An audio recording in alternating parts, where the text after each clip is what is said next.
Dock 17 was loud, hot, and smelled like burning oil and rusted wires.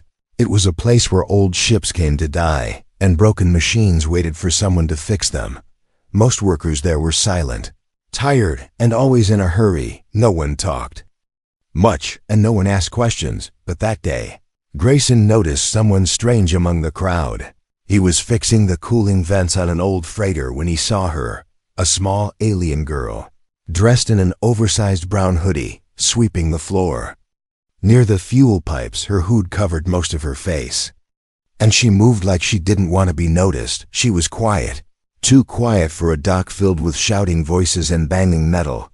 Grayson narrowed his eyes, watching her from behind a stack of cargo crates. There were many alien species working here, but she didn't look like any he had seen before. Slender fingers, pale blue skin, and strange glowing patterns on her wrists. She looked young, maybe just past her teenage years, but her eyes, when they flicked up for a moment, looked much older. Tired, cautious, and something else, something he couldn't name. Most workers carried ID tags or wore maintenance belts. She had neither, and yet she moved through the area like she belonged, like she had memorized every corner of Dock 17. Grayson rubbed his chin and returned to his work, but his mind stayed alert. Later that night, long after most workers had left, Grayson stayed behind to finish the freighter diagnostics. The dock was nearly empty, only a few lights flickering above. He heard a noise, a soft metallic click, coming from the same freighter he had been working on. His fingers paused above the terminal. That ship was supposed to be offline, with no power at all. He grabbed the small wrench as a weapon and moved slowly toward the noise. Inside the freighter, the shadows danced from the emergency lights. And then he saw her again, the same alien girl in the hoodie standing at the control panel. But this time, she wasn't sweeping, she was typing. Fast, precise, her fingers dancing over the keys with expert speed. Grayson took a step forward, and the floor creaked under his boot. She froze, then turned slowly, her hands still raised slightly. Her hood slipped back just a little, and that was when he saw her face, not just alien royal, the markings on her cheeks, the shimmer in her eyes. It all matched the image burned into his memory from years ago. He remembered the posters on military walls, the mission briefings during the war.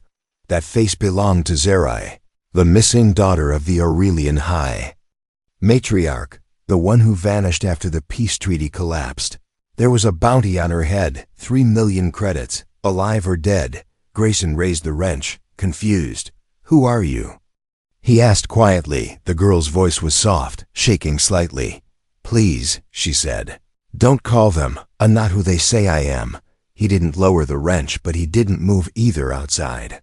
The sound of boots echoed heavy, fast, organized, a security patrol. Grayson looked at her again, then at the door. "You tripped the silent alarm," he muttered. She stepped closer, her voice urgent. "If they find me, I won't survive. I didn't come here to fight, I came to hide. They want me dead, not because I'm dangerous, but because I know the truth." The boots outside grew louder. Grayson made a choice, he didn't know why. But something in her eyes, pure fear mixed with defiance, made him believe her. He grabbed a tool and threw it across the room. It hit the wall with a loud bang, echoing. Down the hallway, the patrol rushed toward the sound.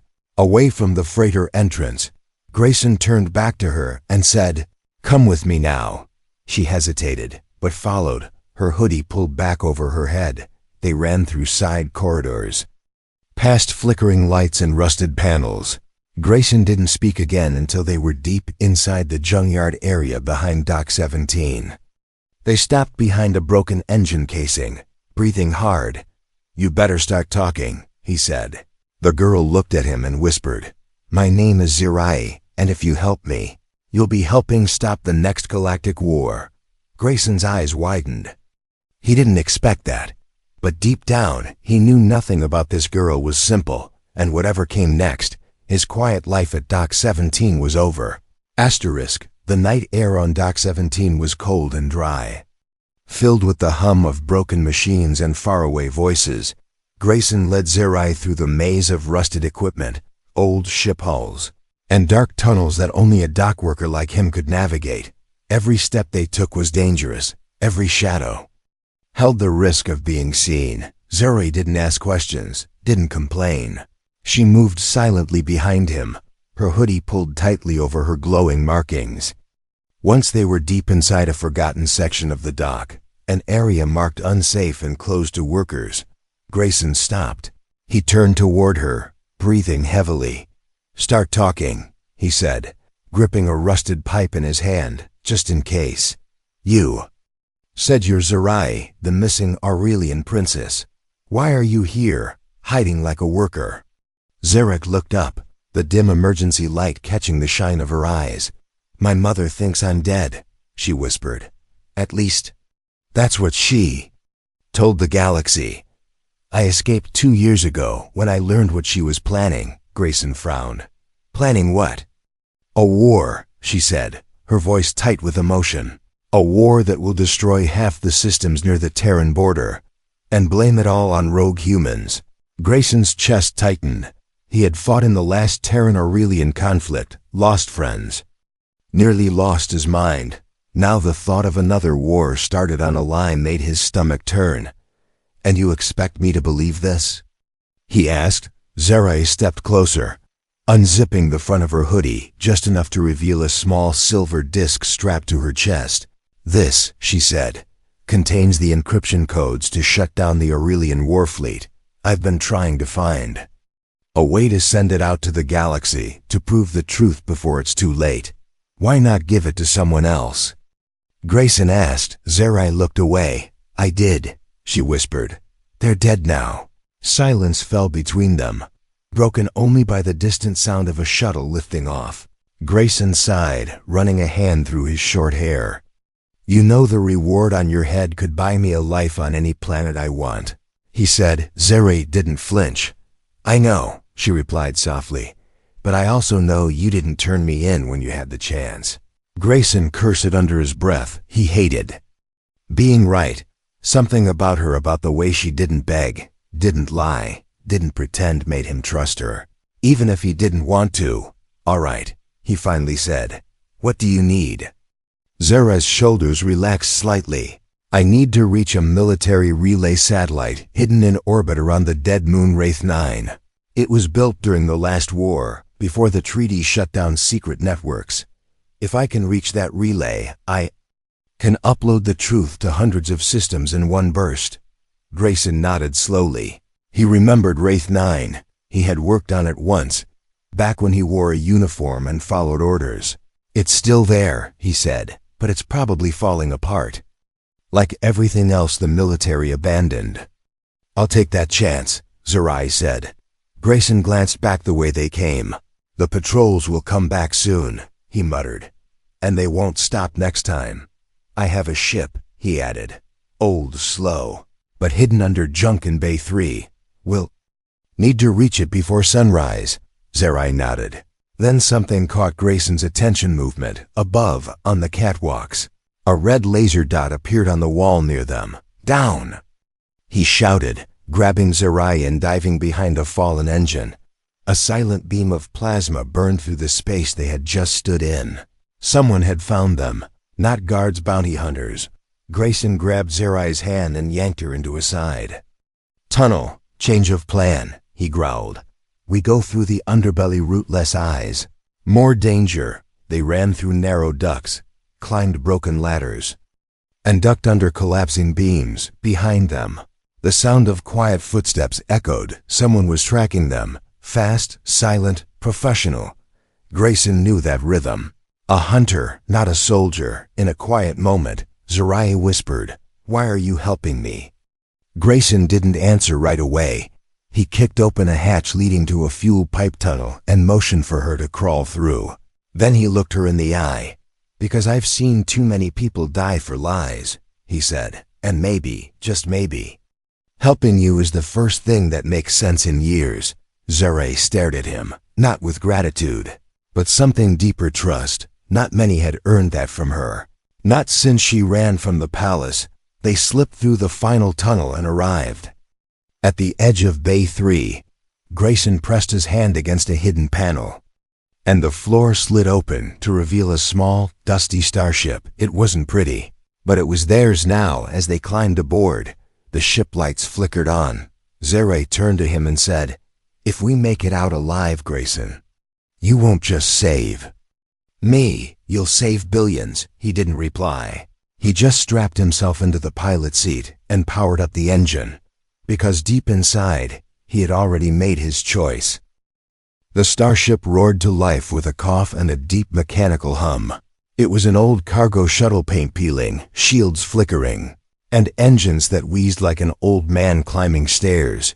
But it was all they had. Grayson slid into the pilot seat, fingers dancing over the cracked console. Zerai sat beside him, strapping herself in as warning lights flashed all around them. "She flies, right?" Zerai asked, her voice tight with nervous hope. Grayson smirked.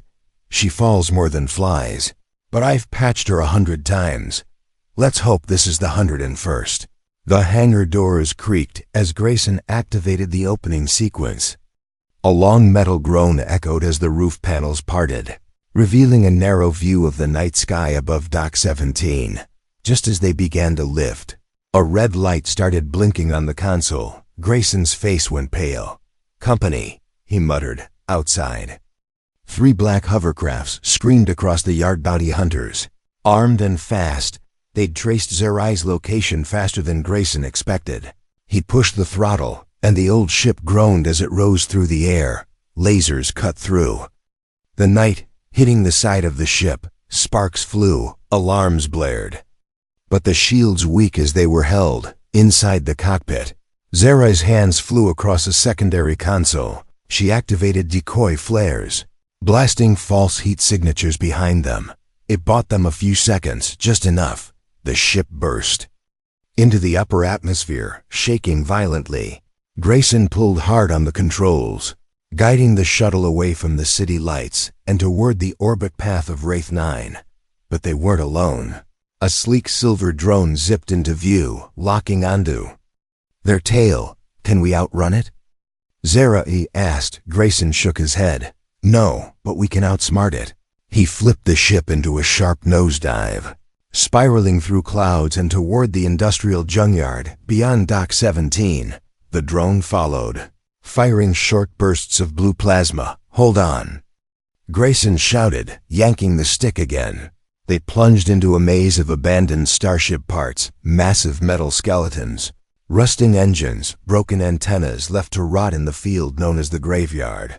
Grayson twisted and turned the shuttle between wreckage, flying lower than any sane pilot would dare.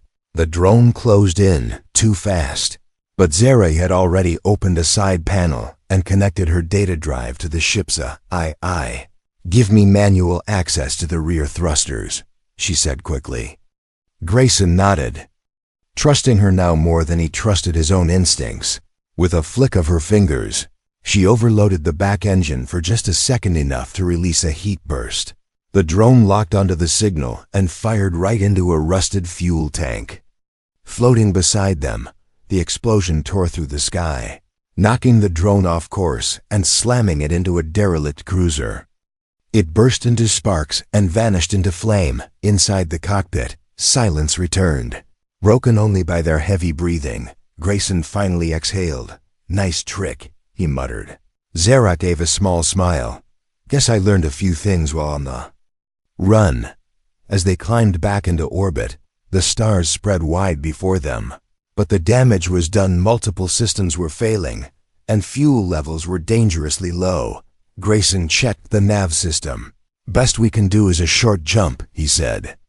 "And if we miss Wraith 9's signal range, we're toast." "Set the coordinates," Zerai said firmly. "I'd rather burn trying than hide forever." Grayson nodded and pulled up the jump system. It stuttered, buzzed, then hummed softly. "All right, baby," he whispered to the ship. "One more jump." The ship shimmered as the stars blurred and stretched. The jump only lasted a few seconds, but inside, time felt frozen. Then they slammed back into normal space, the ship jerking hard, lights flickering. Alan screaming again, outside the window. A dark dead moon floated in the distance, gray and lifeless, orbiting alone in deep black. That was Wraith 9, no welcoming beacon, no friendly ships, just cold silence and an old relay tower sticking out like a spike. "We made it," Zere said, barely believing it herself. Grayson wasn't so sure. "Now comes the hard part." As they approached the surface, the ship sputtered and coughed. "We're not going to land," Grayson said, eyes narrowing. "We're going to crash," Zere braced herself. "Then let's crash in the right spot."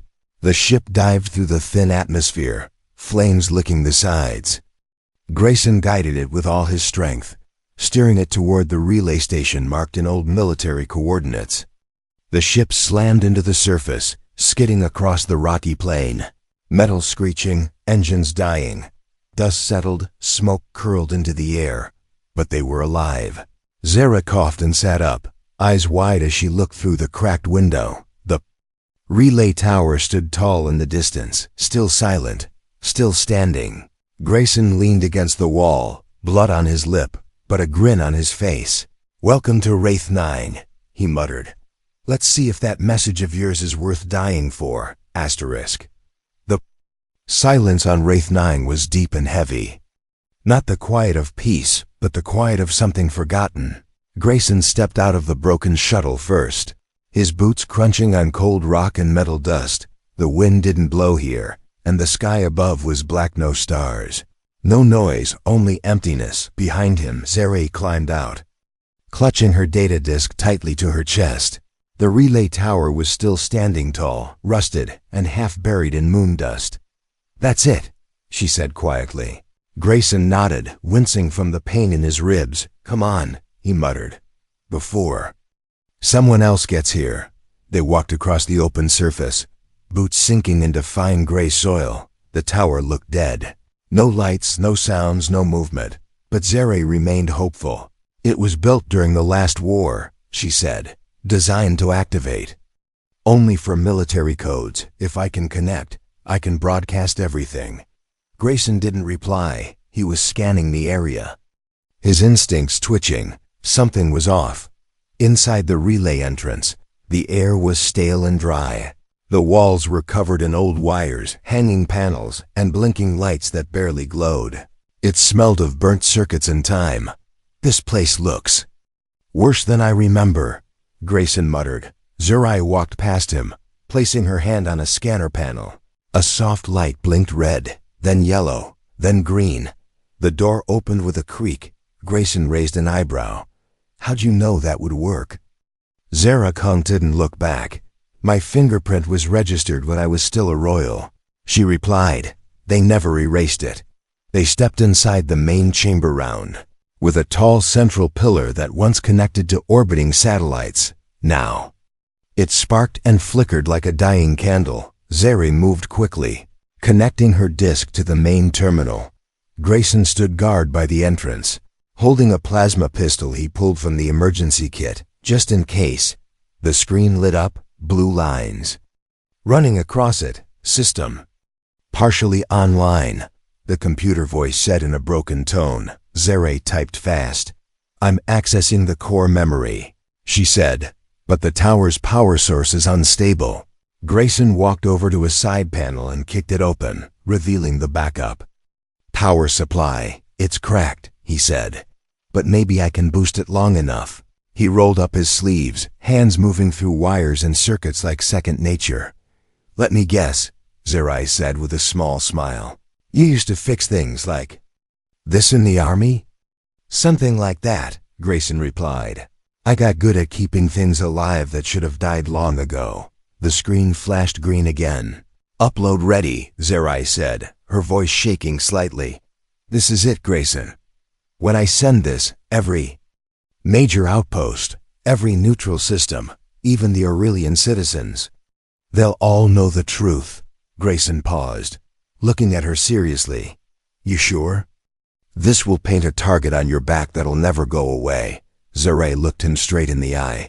"I was hunted before I even knew who I really was," she said. "If I can stop the war, it's worth everything." She pressed the button.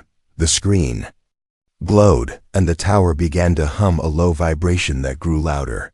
Lines of code flooded the screen. The signal was being sent. Grayson smiled, relief washing over him. Then he heard the noise-metal footsteps.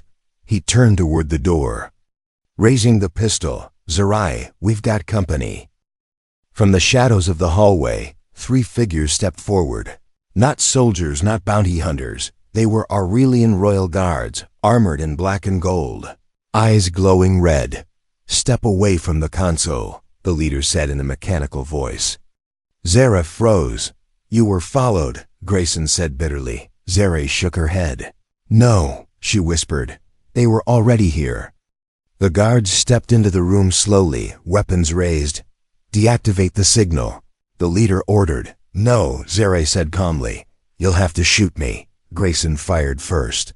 A burst of plasma hit one guard in the shoulder, sending him crashing into a panel. The room exploded into chaos blasts, lighting the dark, sparks flying. Zara dove behind the console, protecting the disc as bullets flew around her. Grayson was hit in the leg but kept firing, teeth clenched in pain. The second guard lunged, slamming him to the ground. Grayson wrestled the weapon free, jamming the barrel into the alien's jaw. And firing, the third guard grabbed Ziren by the wrist, trying to pull her away from the console. "No!" She screamed, fighting back with all her strength. The screen showed upload 93%. She slammed her fist into the emergency override and sent a surge through the panel, electrocuting the last guard. Grayson crawled over, blood running from his leg. "You okay?" he asked. Zara nodded, barely breathing. "Signal's still going," she said. "Just a little more." They both sat there wounded, shaking, but alive, watching the screen slowly reach 100%. Then the computer spoke. "Upload complete," Zerai exhaled, tears filling her eyes. "It's done," she whispered. Grayson leaned back against the wall, chuckling dryly. Now the real fun begins, outside. In the cold silence of space, messages were flying. The truth was out. The galaxy had heard her voice. And the war might never begin. The relay tower stood silent once more. No lights, no hum. No signals, only dust and broken wires. But the message had gone. Zara sat on the floor, staring at the flickering screen that now read, "Upload complete." It was done. Grayson leaned against a wall, his leg bleeding but his eyes still sharp. "You really did it," he said, voice low. Zara didn't smile. "Yes," she replied. "But they'll come for us even harder now." And she was right. High above Wraith 9, beyond the planet's reach, 3 cloaked warships drifted in silence. They belonged to the Aurelian royal court, but these weren't ordinary patrols. They were ghost vessels, used only for secret missions, missions where no witnesses were allowed. Inside the lead ship, a cold voice gave orders.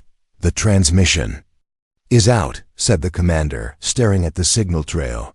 "Send the intercept team. Kill the girl and the human with her." Back on the surface, Grayson and Zerai limped toward the wrecked shuttle. It was barely holding together, half buried in dust, with a cracked wing and leaking power core. But it was the only way off the moon. "We need to lift off now," Grayson said, pulling himself into the pilot seat. Zeri helped him buckle in, then dropped into the co-pilot chair. "Hyperdrive is gone," she said, reading the damage report. "But short-range flight might work." Grayson gritted his teeth and pressed the ignition switch. The ship groaned, stuttered, and lifted shakily off the ground. He angled it toward the upper atmosphere, hands gripping the controls like they were part of him. As they broke through the thin clouds of Wraith 9, the stars returned, bright, beautiful, and vast. But something wasn't right. Zere leaned forward, eyes narrowing. "There," she whispered, pointing to the black shapes just beyond the star line. 3 dark shadows, unmoving. "Ships," she said, "waiting." Grayson cursed it under his breath. "They're blocking every escape route," he said. He opened the nav system. 2 escape paths showed in green, both narrow and both risky. "We can try the asteroid belt," he suggested. Or dive straight through their blind spot at full speed. Before they could decide, the ghost vessels moved, in perfect formation. They cut across space like blades, engines silent and weapons ready, missiles launched without warning, evasive maneuvers. Grayson shouted, yanking the ship to the left. A blast hit their wing, spinning them out of control. Zerai screamed as sparks rained from the ceiling. "We can't outfly them," she cried. Grayson's fingers moved fast. "Then we outthink them," he said. "I'm opening the emergency beacon. Let's give them something to chase." He activated a distress signal and ejected a decoy pod filled with scrap metal and fake energy readings. The Aurelian ships locked onto the pod instantly, turning their fire toward it. Grayson took the moment to dive down, steering the shuttle toward the asteroid belt just beyond the moon. It was a madman's move. Sharp rocks, drifting mines, and no visibility. But Grayson flew like a man with nothing left to lose. He twisted the ship between tumbling rocks, bouncing off debris, scraping the hull. Behind them, the ghost ships followed, firing into the dark, hunting blindly. Zerai's hands clutched the seat, her face pale but focused. She watched the map update in real time, tracking a narrow route out of the chaos. "There's a path," she said, "but it's only a few meters wide. We miss it, and we're space dust." "I've flown worse," Grayson muttered, but his voice was shaking now. He was bleeding badly, and his focus was slipping. Zerai reached over, pressed a cloth to his wound.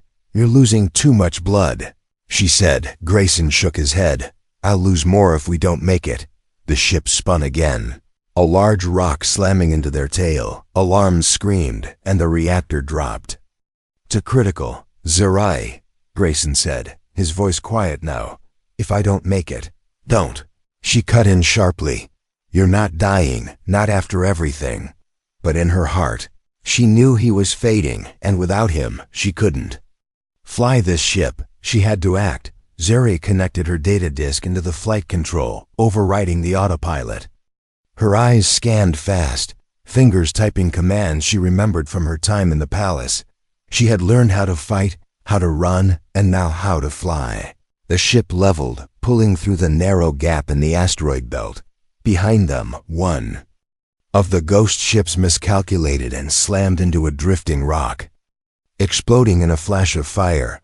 The other two lost the trail, confused by false signals. And just like that, they were out, drifting into deep space, broken, bleeding, but alive. Grayson coughed, trying to sit up. Zerai caught him, held his shoulder. "You did it," he whispered. "No," she said gently. "You believed in me, and I just finished what you started."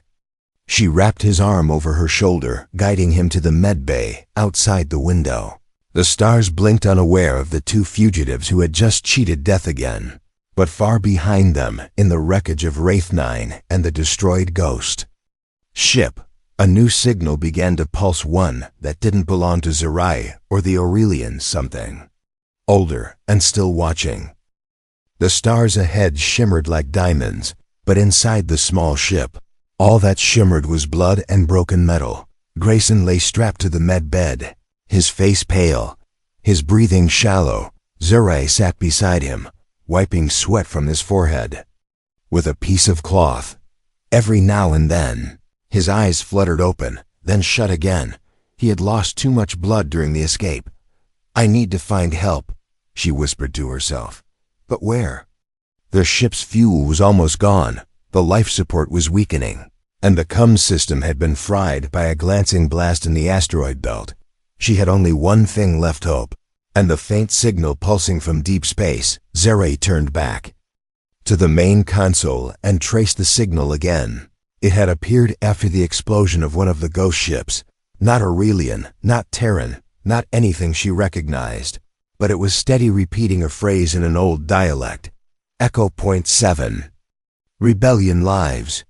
Awaiting call, she frowned. Echo Point 7, that name rang a bell. Her eyes widened. It was an abandoned communication outpost used by the first wave of resistance fighters during the last war, the one her mother had erased from the history archives. She entered the coordinates manually. It was far, but not impossible. She rerouted the last of the ship's power to navigation and whispered, "Just a little further, Grayson. Don't die on me now." The ship floated like a ghost across the black. No hyperdrive, only slow impulse engines. Time passed slowly, hours blurred into empty silence. Zara didn't sleep, didn't move much. She kept her hand on Grayson's, her eyes on the blinking dot that marked their destination. And finally, after what felt like forever, they arrived.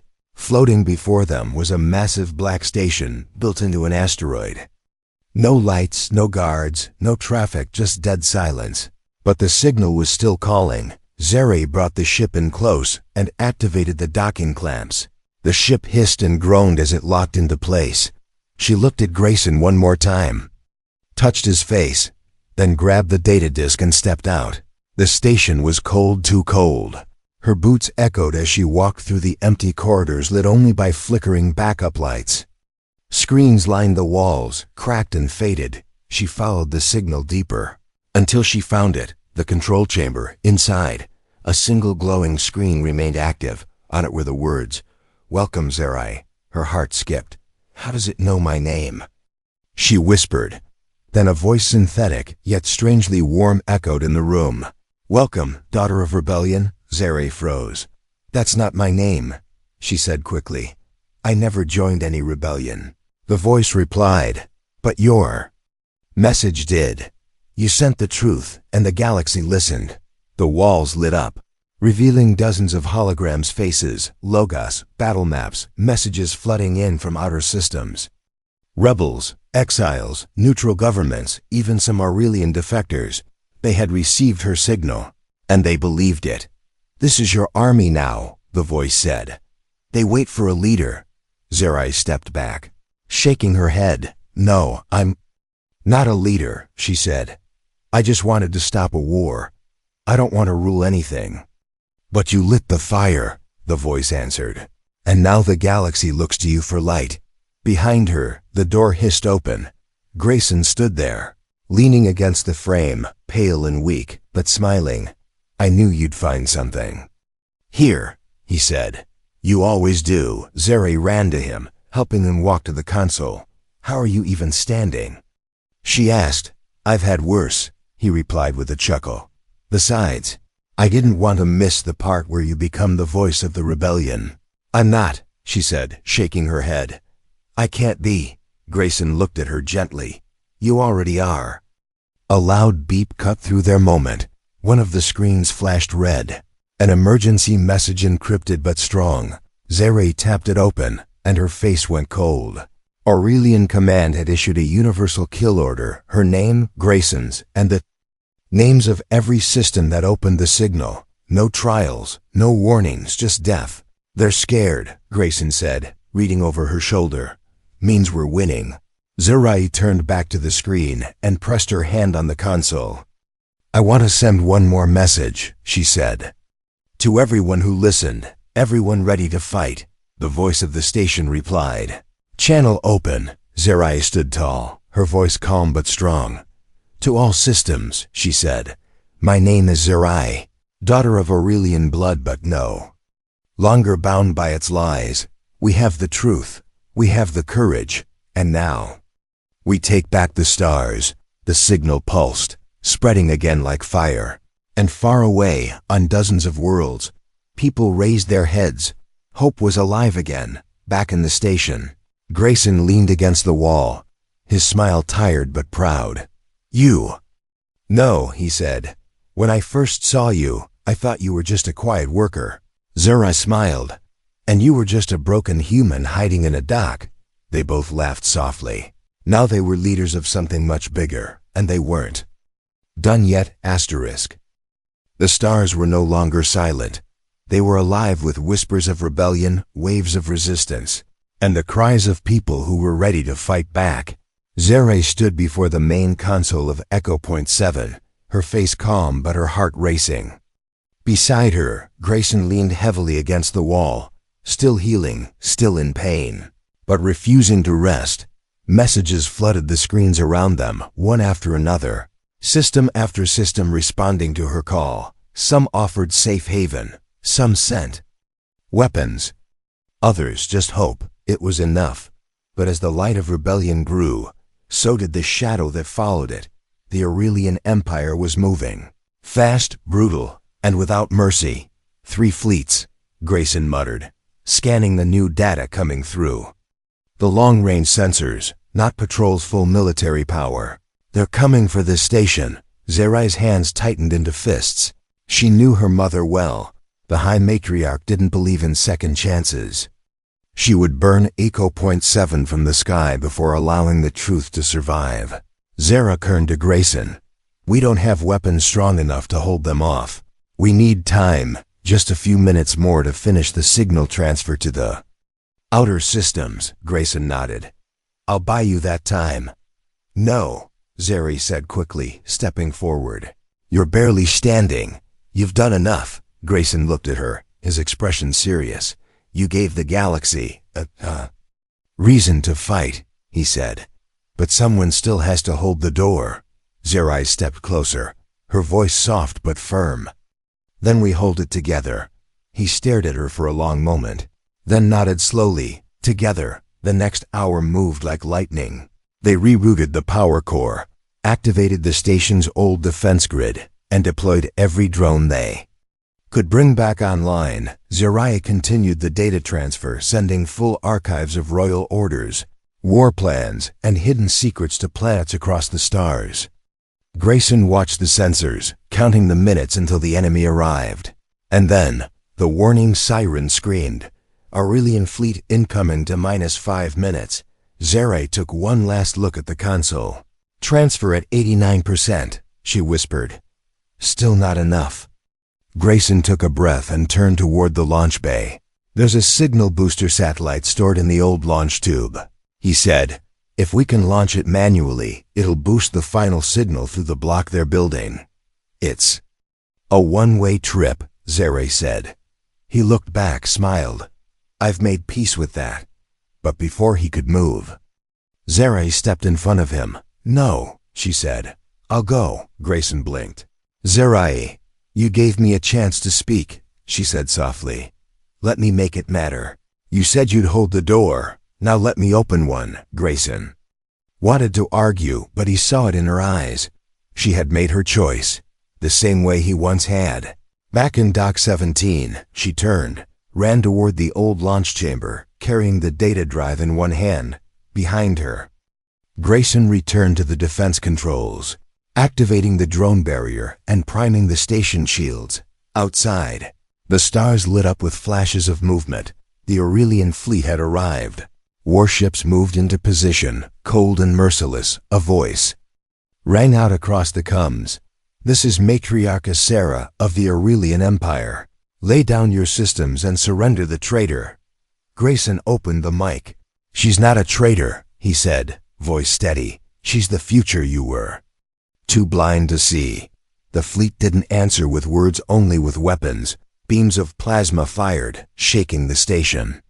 The shields screamed under pressure. Grayson held on, locking in every last drone to intercept. But they were too many, too fast, deep in the launch chamber. Zera connected the drive to the booster satellite. The walls trembled as fire rained. From above, she pressed the final sequence, watched the core light up. Then she placed her hand on the final launch key and smiled. This is for every voice that was never heard, she whispered. For every system that was silenced. She pressed the button. The satellite fired into space, shooting through the collapsing shield grid. The signal soared, glowing with power. It reached outer colonies, inner alliances, even enemy soldiers. And the truth, undeniable and raw, filled the stars. Back in the command room, Grayson watched the signal beam stretch across space. He saw the enemy ships pause, hesitate. Messages started flooding in again, more than before. Louder, stronger. We heard. We stand with Zerai. Nitrogen monoxide. More wars. We rise. The Aurelian fleet began to break. Ships powered down. Some turned around. Some even opened channels and joined the broadcast. Grayson felt the weight lift from his chest. He slumped down beside the console, blood dripping from his shoulder. but he smiled. They had done it. A message blinked on the main screen. Signal transfer 100% complete. And below it, location. Confirmed Zerai alive, recovering in Capsule 3. Grayson laughed through tears. She had survived, of course she had. The galaxy had changed, not by force, but by truth. And it all began with a quiet alien girl in a hoodie and a lonely human. Who dared to believe?